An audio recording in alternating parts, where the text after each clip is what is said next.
Альхамдулиллах. Хвала Аллаху, Господу миров. Я свидетельствую, что нет божества достойного поклонения, кроме Аллаха, и что наш господин Мухаммад – его раб и посланник. О Аллах, благослови и приветствуй миром нашего господина и любимца Мухаммада, его семью и сподвижников. О рабы Аллаха, я завещаю вам и своей грешной душе бояться Всевышнего Аллаха, бойтесь же его и повинуйтесь ему. Ведь поистине Аллах с теми, кто богобоязнен и кто творит добро. Дорогие мусульмане, все мы немало раз слышали священный аят, восхваляющий посланника Аллаха, мир ему и благословение Всевышнего. Господь миров, отмечая красивый нрав своего пророка, говорит: «Поистине ты обладаешь великим нравом». Так Всевышний похвалил нрав пророка, да благословит его Аллах и приветствует. А после Божьей похвалы ни один человек не сможет выразить достаточную и заслуженную им похвалу. Нашу мать Аишу, жену посланника Аллаха и дочь Абу Бакра ас-Сиддика, да будет доволен ею Аллах, спросили, каким был нрав посланника Аллаха.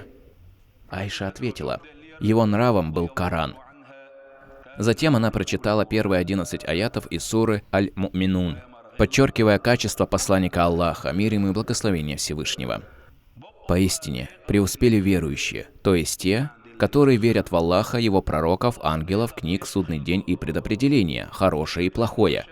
Объясняя качество этих верующих в следующих аятах, Аллах говорит: которые смиренны в своих молитвах, смиренны сердцами и органами тел при поминании Аллаха и стоянии перед Ним. Их второе качество, которые отворачиваются от всего праздного, даже если в этом нет греха. Они оберегают свой язык и органы тела от любого бесполезного, не говоря уже о запретном. Третье качество, которые выплачивают закат, отдают обязательный закат и желательную милостыню.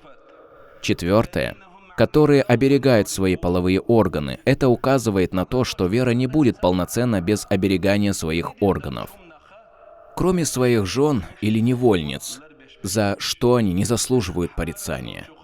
То есть они хранят половые органы от греха, вступая в интимные отношения лишь с супругами. А кто стремится к чему-то, кроме этого, те перешедшие. Следующее качество, которые оберегают отданное им на хранение и выполняют договоренности. Тот, кто верит в Аллаха и страшится Его, выполняя свой долг перед Ним и оберегая отданное Ему на хранение, тот является настоящим верующим.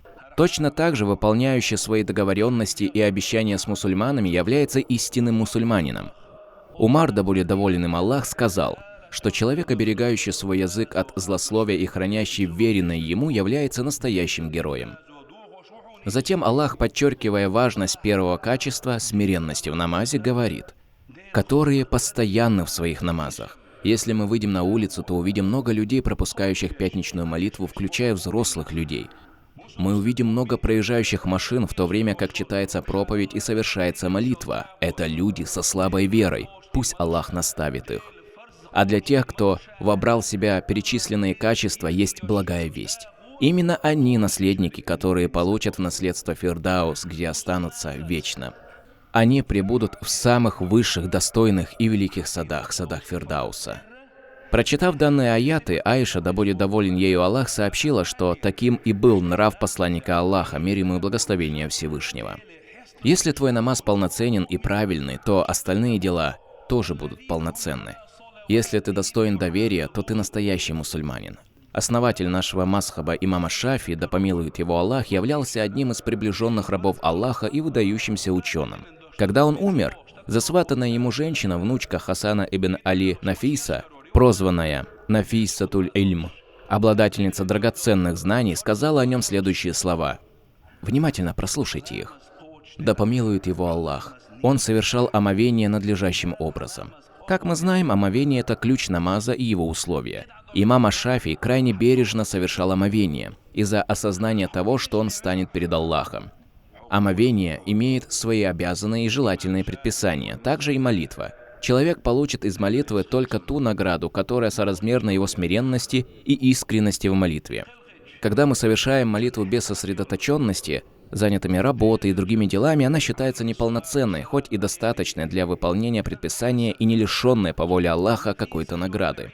Однако полноценность молитвы будет достигаться только путем искреннего обращения к Аллаху и осознанного поклонения.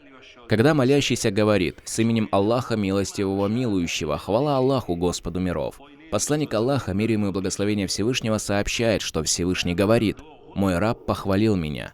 Наш разум даже не в силах осознать полностью величие этих слов, ибо молитва, прежде чем быть обязанностью, несет в себе милость Аллаха для нас и почет. Когда посланника Аллаха, мир ему и благословение Всевышнего, постигла грусть, он спешил к дополнительной молитве. Он говорил Билялю, своему муаззину: «Успокой нас ею, о Биляль». Когда Билал объявлял азан, посланник Аллаха вместе со своими сподвижниками вставал на молитву и находил в ней успокоение. В то время как я и подобные нам успокаиваются после молитвы, как после ночного намаза. Знаете почему? Потому что наша вера и связь с Аллахом слабы.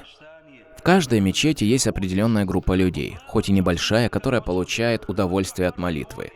Особенно от коллективной мечети. Это те, сердца которых Аллах связал с мечетями, которые подобны их опорам.